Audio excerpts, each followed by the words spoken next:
Tingnan nyo naman itong napakagandang weed na tumubo dito sa aking mga bricks. At ito ay kusang tumubo lang, hindi ko tinanim. At tingnan nyo yung kanyang dahon, napakalaki. Mas malaki pa sa aking palad.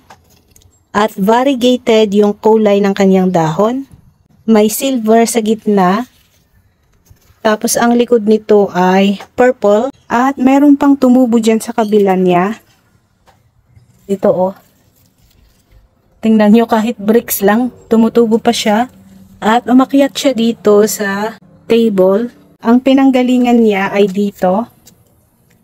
Nagko-crawl siya kahit may mga bricks sa itaas niya. At umakyat na siya dito hanggang doon sa may tuktok ng trellis. Nag-start lang ito sa isang potted plant.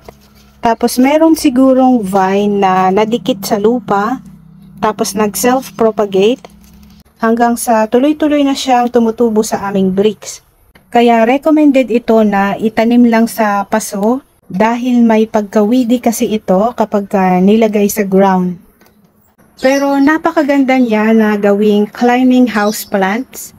Tapos lagyan mo ng trellis na aakyatan parang ito. At napakabilis lang mag-grow yung kanilang mga vines. Pagdating ng winter ay nagiging dormant sila at nalalagas yung kanilang mga dahon. Pero pagdating ng spring ay magi-sprout back ulit sila. Meron kasi silang tuber sa ilalim.